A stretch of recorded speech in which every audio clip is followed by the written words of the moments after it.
Amy vit dans une confortable maison en ville avec 3 colocataires, Jill, Alice et Nora. Peux-tu deviner laquelle de ces 4 chambres est celle d'Amy?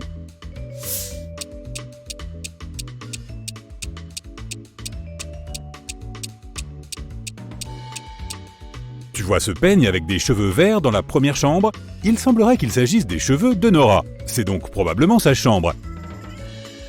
Dans la deuxième chambre, il y a une chaussette sous le lit, et Jill porte une chaussette identique à son pied gauche. La deuxième chambre n'est donc pas celle d'Amy non plus. Et maintenant, jetons un coup d'œil à la 4e chambre. Il y a un ornement sur le mur, une grande lettre A. Il pourrait par conséquent s'agir soit de la chambre d'Amy, soit de celle d'Alice. Comment alors savoir qui vit dans cette pièce? C'est très simple. Dans la 3e chambre, une veste jaune est accrochée au dossier de la chaise. Et Alice porte un pantalon jaune. Ce sont les 2 parties d'un même costume. Donc Amy vit dans la 4e chambre. Bob venait d'entrer dans un café. Soudain, il s'est rendu compte qu'il avait oublié son portefeuille chez lui et qu'il n'avait donc pas d'argent pour payer sa consommation. Jake, le barman, a proposé un marché à Bob.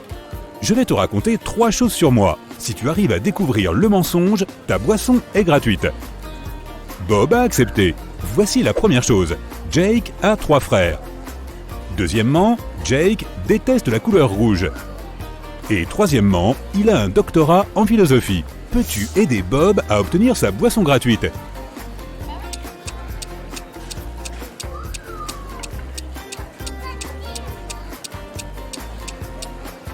C'est la 2e information qui est fausse. La coque du téléphone de Jake est rouge, bien qu'il ait dit qu'il détestait cette couleur. Will et Frank sont partis en randonnée et ont trouvé un bel endroit sur une plage déserte. Ils ont décidé de s'y arrêter et d'y passer la nuit. Le lendemain matin, en sortant de leur tente, nos 2 amis ont découvert que quelqu'un avait volé toutes leurs réserves de nourriture ainsi que leur équipement de pêche. Jette un coup d'œil à cette photo. Peux-tu deviner qui a volé leurs provisions?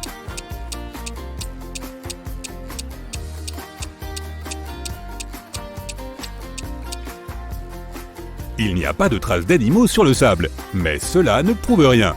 Prête bien attention au niveau de l'eau. Le soir, il était beaucoup plus bas. Personne n'a volé leurs provisions, ce sont les vagues qui ont emporté leur sac. Tu vois cette carotte dans l'eau? Cette nuit, entre 2 et 3 heures du matin, quelqu'un a dévalisé une célèbre bijouterie. Au matin, le propriétaire a appelé la police. Comme il préférait que l'affaire ne s'ébruite pas trop, il n'a donné aucun détail aux journalistes. Les policiers ont trouvé 4 suspects, tous précédemment accusés de vols similaires, et ils ne leur ont posé qu'une seule question. Que faisiez-vous hier soir? Peter a dit, entre 2h et 3h du matin, je jouais aux jeux vidéo avec mon ami. Il peut confirmer mes dires. Bill a répondu, je regardais une émission de télévision avec ma famille, et je me suis couché à 23h. Rick a dit qu'il avait passé toute la nuit dans une boîte de nuit, car il était DJ. Qui a dévalisé la bijouterie?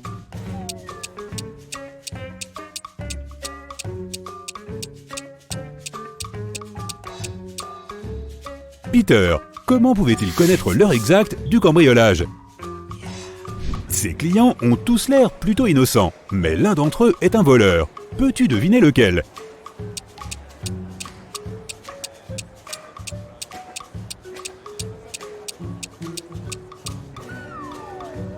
Cette dame cache une pizza dans son sac.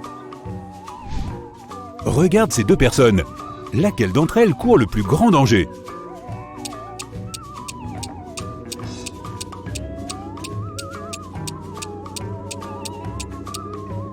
C'est cette dame. Le pilote a un copilote, lui au moins. Est-ce que tu vois quelque chose de bizarre ici?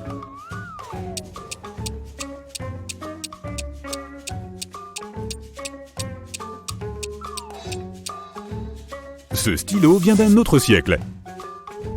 Fiona s'est réveillée dans un château abandonné et effrayant.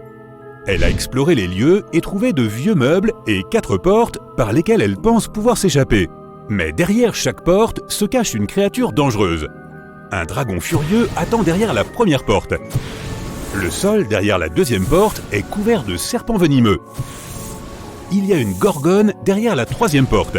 Elle transforme en pierre tout ce qu'elle regarde. Et il y a un horrible loup-garou derrière la 4e porte.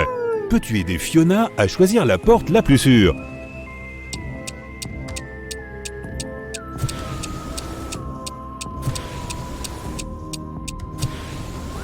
Elle doit prendre le miroir et le montrer à la gorgone. Elle se transformera en pierre et Fiona pourra s'échapper par la 3e porte.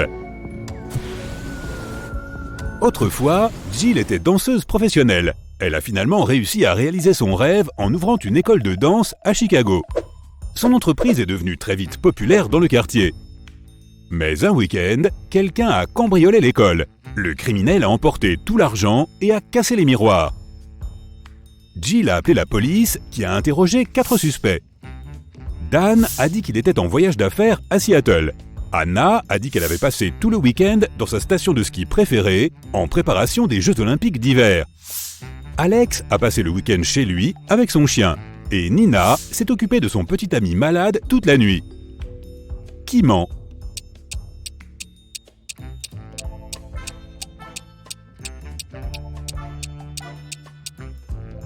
Anna jette un œil à la rue. Nous sommes en été. Où a-t-elle pu trouver de la neige en cette saison? Rachel et Mike avaient un rendez-vous galant. Ils ont repéré un restaurant bizarre et ont décidé d'aller y jeter un coup d'œil. Le cuisinier leur a proposé une salade de poulet, une soupe aux champignons, du poisson, des pâtes et des tacos. Peux-tu aider nos 2 amis à choisir le plat le plus sûr?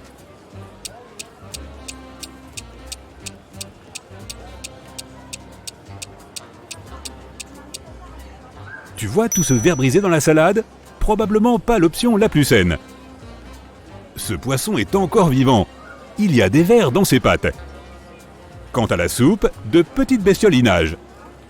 Rachel et Mike doivent donc choisir les tacos. Emma veut être chanteuse. Elle a donc décidé d'étudier dans l'école d'art la plus populaire et la plus chère de la ville. Mais maintenant, elle doit trouver un travail pour payer ses factures. Emma a trouvé ses 3 offres d'emploi. Brad a besoin d'une gérante pour son café. Sophie a besoin d'une hôtesse pour son club de karaoké situé au 7e étage d'un immeuble de bureaux. Et Lisa propose un emploi à temps partiel dans son agence de mannequins. Mais d'abord, Emma doit payer 500 € pour une formation de 4 semaines. Une seule de ces offres d'emploi n'est pas une arnaque. Sauras-tu deviner laquelle?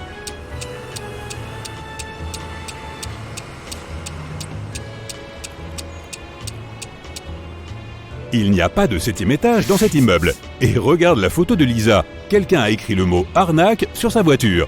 C'est donc l'annonce de Brad qu'Emma doit choisir.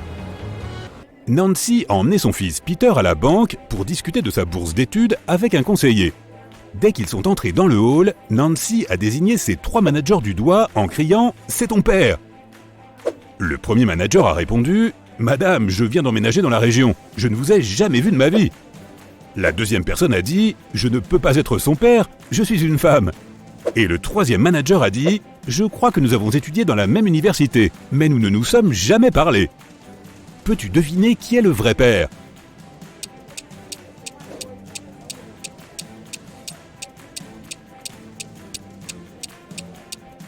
C'est le premier manager. Regarde son visage, ses yeux sont de la même couleur que ceux de Peter. Après avoir acheté son café du matin, Jen s'est rendue à son bureau, mais elle a soudain réalisé qu'elle avait oublié son portefeuille à la caisse. Elle est retournée en courant au café, mais son portefeuille n'était plus là. Jen a vu 3 personnes et leur a dit « J'ai oublié mon portefeuille ici, est-ce que vous l'avez vu ?» Nick, le barman, a répondu « Désolé, je n'ai pas vu de portefeuille, je préparais des boissons. » Danny, le propriétaire, a dit « Madame, je suis millionnaire, je n'ai pas besoin de voler de portefeuille. » Kelly, la cliente, a dit « Je crois bien avoir vu quelqu'un de louche. Il avait un portefeuille rose à la main. Il ressemblait beaucoup au vôtre. » Qui est le voleur selon toi?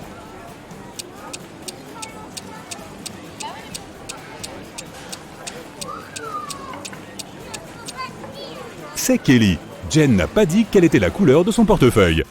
Tim s'est rendu à un dîner de famille pour rencontrer les parents de sa petite amie Hilary. En entrant dans le salon vide, il a vu une grande table avec plusieurs chaises. Hilary l'a invité à s'asseoir. Peux-tu me dire quelle chaise Tim doit choisir?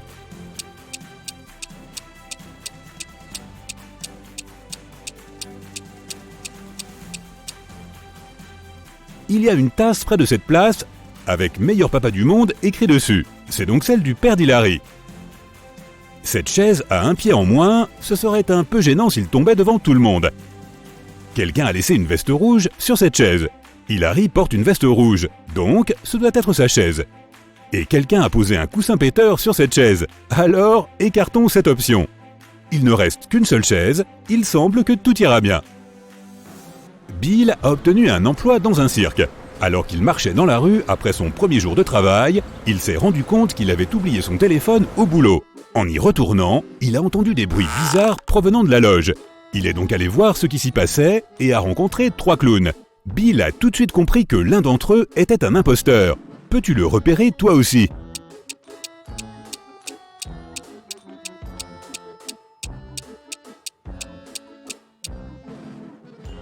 Regarde de plus près, le deuxième clown porte un badge de police. Il doit s'agir d'un agent infiltré.